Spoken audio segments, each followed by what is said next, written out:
तो क्या महायुद्ध के बीच यूक्रेन को टुकड़े टुकड़े करने का प्लान बनाया जा रहा है? आखिर प्रेसिडेंट पुतिन का इरादा क्या है?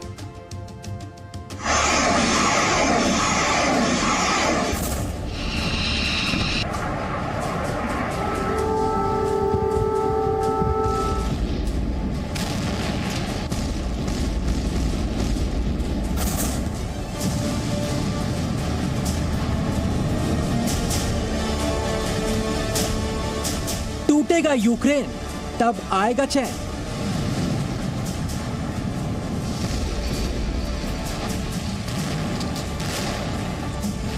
Второй вариант, предусматривающий действия на всей территории Украины с выполнением мероприятий.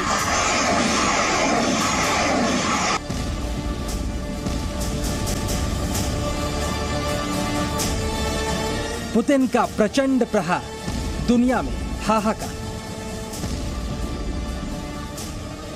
For God's sake, this man cannot remain in power.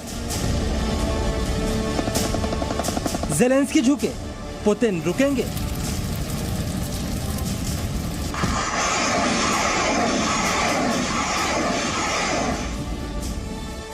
Держава – це протиракетна оборона, це протикорабельна зброя, це те, що є у наших партнерів, що у них просто припадає пилом.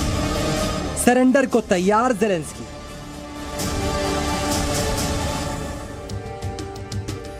तो यूक्रेन वॉर, जिसमें एक तरफ यूक्रेन के राष्ट्रपति ज़ेलेंस्की रूस से समझौता करने के लिए अब बेकरार दिखाई देने लगे हैं। रूस की कई मांगे मानने के लिए उन्होंने ऐलान भी कर दिया है। वहीं रूस अब यूक्रेन को कई भागों में तोड़ने का प्लान बना रहा है। इसके लिए डोनबास रीजन में रूस ने सबसे घातक हमला शुरू कर दिया है। अब दुनिया की निगाहें इस बात पर टिकी है कि प्रेसिडेंट ज़ेलेंस्की की नई मांगों पर क्या व्लादिमीर पुतिन किसी तरह का विचार करेंगे?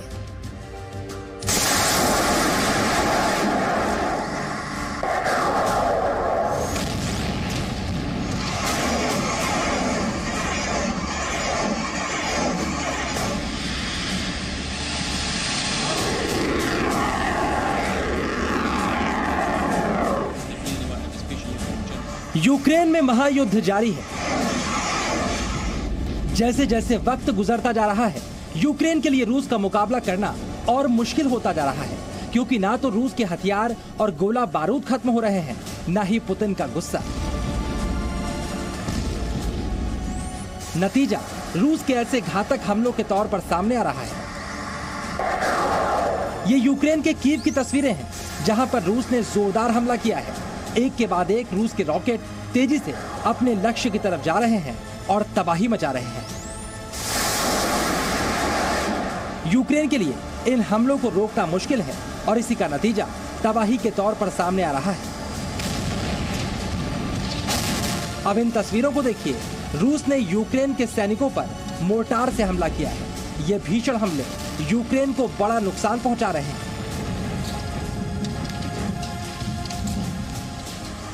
ये खार्किव की तस्वीरें हैं, जहां पर रूस की सेना एंटी टैंक मिसाइलों से यूक्रेन के सैनिकों पर हमला कर रही है।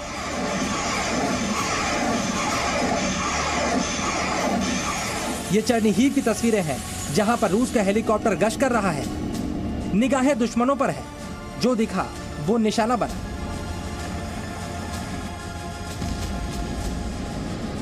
इस तरह से रूस जमीन पर अपने सैनिकों को आसमान से सुरक्षा मुहैया करवा रहा है।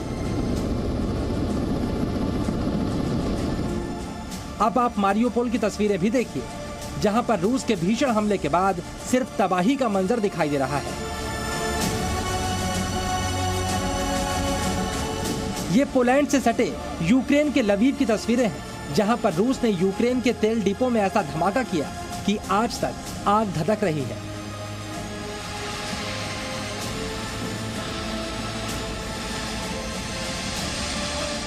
कुछ जगहों पर यूक्रेन भी पलटवार की कोशिश कर रहा है। यूक्रेन का दावा है कि उसने रूस का आधुनिक Su-34 विमान गिरा दिया है, जिसका मलबा भी जमीन पर बिखरा दिखाई दे रहा है। ये तस्वीरें बता रही हैं, यूक्रेन की जमीन से आसमान तक युद्ध जारी है।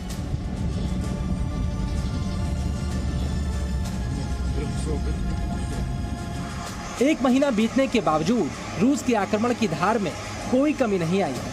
पुतिन आक्रामक है, उनकी सेना भी आक्रामक है और यूक्रेन बची खुची ताकत के साथ पलटवार कर रहा है। ऐसे में दुनिया सवाल पूछ रही है, कब तक चलेंगे ये धमाके? कब तक यूक्रेन में होती रहेगी ये तबाही?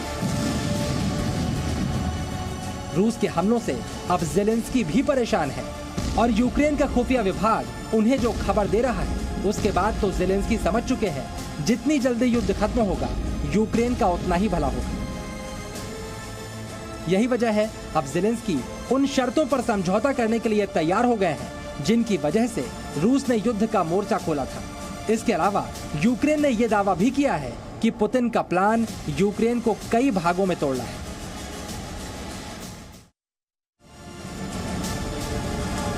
चलिए अब आपको बताते हैं, अब तक रूस से लड़ने के लिए अमेरिका और नेटो से हथियार मांग रहे और रोजाना हमले में रूस के नुकसान की खबर दे रहे यूक्रेन के राष्ट्रपति वोलोदिमीर ज़ेलेंस्की युद्ध रोकने के लिए, पुतिन से बात करने के लिए, अपने देश में हो रही तबाही को रोकने के लिए क्या क्या करने को तैयार हो गए। Мы готовы на него идти. Это самый главный пункт. Это был первый принципиальный пункт для Российской Федерации, насколько я помню. И насколько мне помнится, что они из-за этого начали войну. यानी बार बार नेटो और अमेरिका से ना सुनने के बाद अब ज़ेलेंस्की के ऊपर से नेटो में शामिल होने का भूत उतर चुका है। रूस भी यूक्रेन और नेटो से इसी की मांग कर रहा था। लेकिन रूस की और भी कई मांगे हैं जिनके बारे में ज़ेलेंस्की अब तक खामोश है। ऐसे में पुतिन की सेना के धमाके रुक जाएंगे, इसकी उम्मीद भी कम है।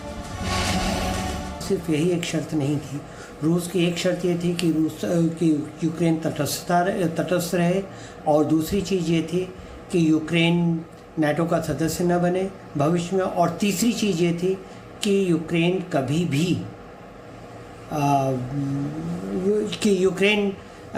जो दोनेत्स्क और लुहांस्क के प्रदेश हैं दक्षिण पूर्व यूक्रेन के, जिसको रूस ने जिसकी स्वतंत्रता की मान्यता दे दी है, वहाँ पर रूस भी उसको यूक्रेन भी माफ़ कीजिएगा उसको मान्यता दे।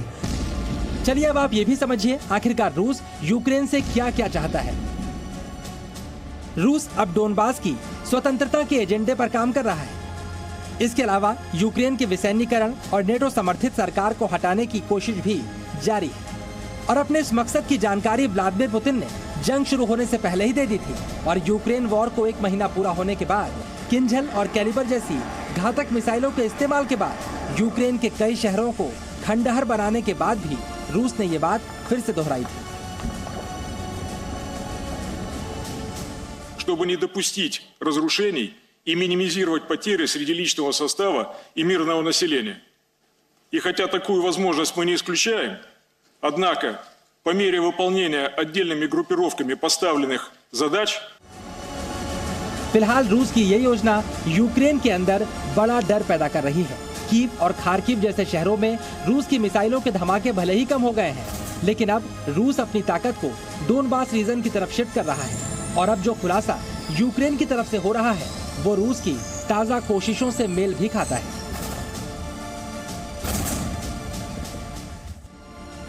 यूक्रेन के सैन्य खुफिया प्रमुख किरिलो बुडानोव ने दावा किया है कि रूस यूक्रेन को युद्ध में पूरी तरह हरा नहीं पाएगा। ऐसे में पुतिन यूक्रेन को दो भागों में बांटने की कोशिश कर सकते हैं। यूक्रेन का विभाजन कोरिया के विभाजन की तरह हो सकता है। ये बात यूक्रेन के राष्ट्रपति वोलोदिमीर ज़ेलेंस्की भी समझते हैं कि रूस को यूक्रेन से बाहर निकालना उनके लिए लगभग असंभव है, और युद्ध को खत्म करने के लिए अब वो भी डोनबास पर बातचीत करने के लिए तैयार हैं, जिसे रूस आजाद करवाना चाहता है।